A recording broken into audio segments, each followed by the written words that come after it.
Mantap, mantap.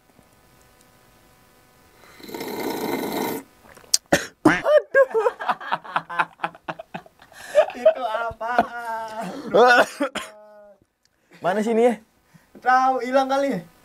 Ada yang ngumpetin nih. Biar nggak ngopi horor nih. Waduh, nggak bisa ngopi horor malam ini nih. Alah. Assalamualaikum warahmatullahi wabarakatuh. Kembali lagi bersama gue Sumar Adiwijaya atau biasa dipanggil Umang dalam segmen Nggak Tahu Apaan. Loh, kok gak tahu apaan, Cuk? Nggak ada gelas kopinya, nggak bisa mau ngopi horor lah. Gimana? Nah, berhubung di tahun, bukan di tahun ya, tapi di akhir tahun 2021 nih teman-teman semua ya. Sebelumnya, terima kasih banyak nih untuk teman-teman semua yang udah mensupport channel ini dan hingga sampai sekarang ya. Dan bener, nggak terasa, sekarang adalah di hari terakhir tahun 2021. Memang, setiap tahun terakhir dan tahun baru akan dimulai. Semoga nih ya teman-teman semua, tahun baru yang akan datang ini menjadi tahun di mana kita bisa meninggalkan kekhawatiran dan memberi kita iman serta harapan. Dan semoga juga amalan-amalan kita pada tahun 2021 itu bisa kita tingkatkan. Dan amalan-amalan yang buruk tahun 2021 dapat ditinggalkan. Selamat hijrah di tahun 2002. Hijrah dari syirik ke tauhid, dari munafik ke sidik, dan cinta dunia ke cinta akhirat. Dan spesial pada video kali ini, jadi agak sedikit berbeda. Yang biasanya membawakan sebuah cerita atau mendatangkan narasumber.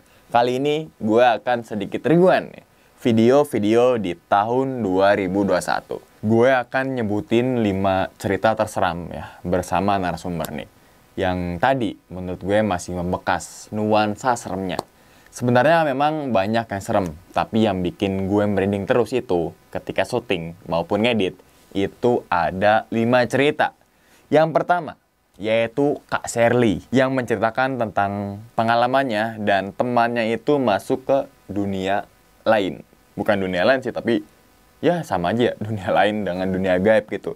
Jadi kenapa dibilang serem? Karena memang saat itu Kak Sherly menceritakan kondisi temannya yang mengalami atau yang pindah alam. Yang salah satu membekas itu adalah temannya Kak Sherly membeli suatu barang dan bukan barang tapi membeli sebuah gorengan dan ketika dibuka itu ternyata isinya jantung, paru-paru, bisa dibilang organ manusia lah. Itu yang membuat itu bener-bener apa ya, di luar ekspektasi gua. Jadi narasumber yang akan bercerita, gue nggak tahu ceritanya apa. Gue nggak tahu alurnya apa. Gue nggak tahu kejadiannya di gunung mana. Dan memang, menurut gue cerita Kak Sherly benar-benar sangat parah. Kemudian yang kedua nih, ceritanya dari Bang Ray. Nah, yaitu nyasar di Gunung Gede tahun 1997. Nah, saat itu Bang Ray itu mendaki ke Gunung Gede. Memang Gunung Gede, tapi di tahun 1997. Dan ternyata turunnya itu di daerah Cisaat. Kenapa dibilang serem? Sebenarnya beda tipis nih. Bukan beda tipis, tapi ada nuansa seremnya, ada nuansa dramatisnya, ada suasana sedihnya. Dan memang saat itu, atas kejadian tersebut, sampai teman-temannya, bukan teman-temannya, tapi rombongan lainnya yang ngikutin Bang Ray itu, sampai mau bacok-bacokan teman-teman semua. Itu yang bikin menurut gua cerita Bang Ray itu serem, sedih, seneng, lucu itu jadi satu di situ. Ini menurut gua cerita dari Bang Ray itu suatu unsur yang komplit gitu. Yang ketiga adalah cerita dari Bang Omen nih. Sama kayak Bang Ray, yaitu tersesat di gunung. Tapi gunungnya berbeda, yaitu di Gunung Cermai pada tahun 2006 teman-teman semua. Melalui Palutungan turun Linggarjati. Dan dalam perjalanan itu, Bang Omen ini bersama 2 rekannya, berarti 3 orang. Dia melihat atau masuk ke dalam dimensi lain. Di dalam dunia itu di 3 jam. Namun di dunia nyatanya itu 3 hari teman-teman semua. Dan saat itu Bang Omen melihat suatu makam keramat.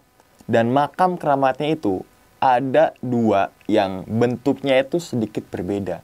Yaitu bentuknya ada yang panjang ya, dan dipagerin dengan kayu gitu. Dan saat itu karena Bang Omen penasaran, dia ngebuka tuh.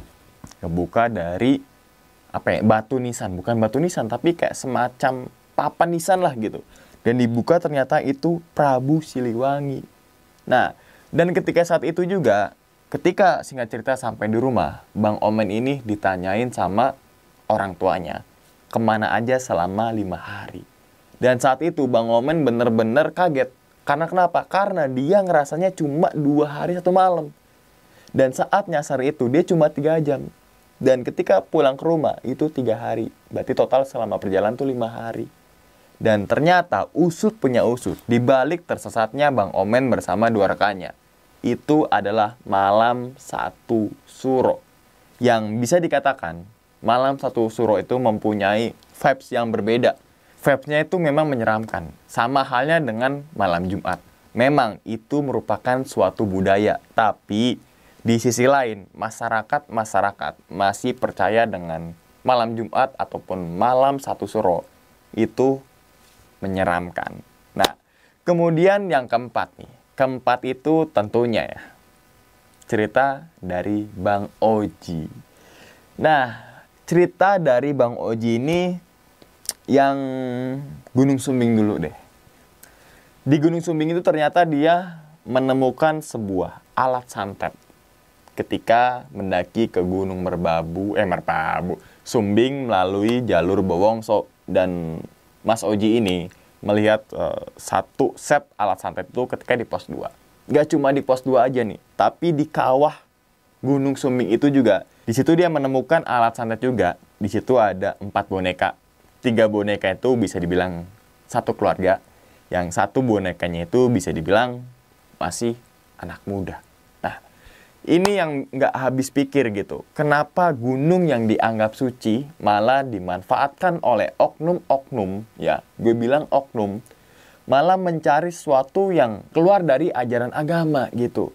Kemudian yang terakhir, yang menurut gue yang merindingnya tuh benar-benar setengah mampus bikin gue tuh ketika dengerin Mas Oji dan juga ngedit juga, itu bener-bener merindingnya tuh, aduh, taulah yang di gunung mana, yaitu di Gunung Lawu. Dan bisa dibilang ya, nggak tahu kenapa ketika Mas Oji menceritakan pertama kali itu bener-bener terbawa dengan alur ceritanya, seakan-akan gue juga masuk ke dalam ceritanya.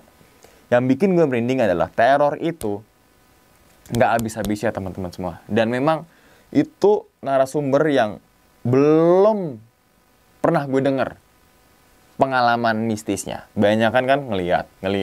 Tapi ini bisa dibilang pindah alam. Karena kenapa? Karena ketika sampai dia pos 3, itu nggak ada siapa-siapa. Dan ketika pagi, itu tenda-tenda itu bermunculan di setiap sudut gitu. Berarti kan semalam itu rombongannya Mas Oji itu ngecamp di mana gitu kan. Nah, itu tuh teman-teman semua ya. Menurut gua 5 cerita narasumber yang bikin gue merinding setengah mampus gitu ya. Dan ingetnya teman-teman semua, di bulan Januari nih, tahun 2022, besok nih ya. Nanti Bang Oji akan menceritakan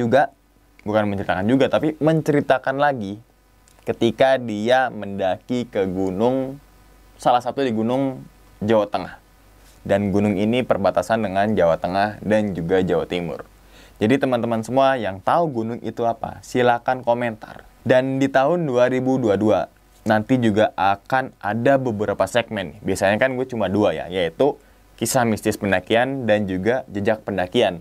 Tapi nanti di tahun 2022 nih ya, besok nanti akan ada beberapa segmen yang memang nggak terlepas dari dunia pergunungan, yang nggak terlepas dari dunia hal-hal mistis. Dan terima kasih kepada teman-teman Ngopi Horor dimanapun kalian berada, dari Sabang sampai dengan Merauke, maupun dari negara Taiwan, Hong Kong, Malaysia, dan lain-lain. Gue mengucapkan banyak sekali terima kasih kepada teman-teman semua yang sudah mensupport channel ini sampai saat ini, sampai detik ini, sampai memasuki tahun ketiga, yaitu tahun 2022. Sekian dulu pada video kali ini, dan nantikan video-video gue berikutnya. Hal gaib itu muncul ketika sugesti kita buruk. Wassalamualaikum warahmatullahi wabarakatuh. Selamat beristirahat.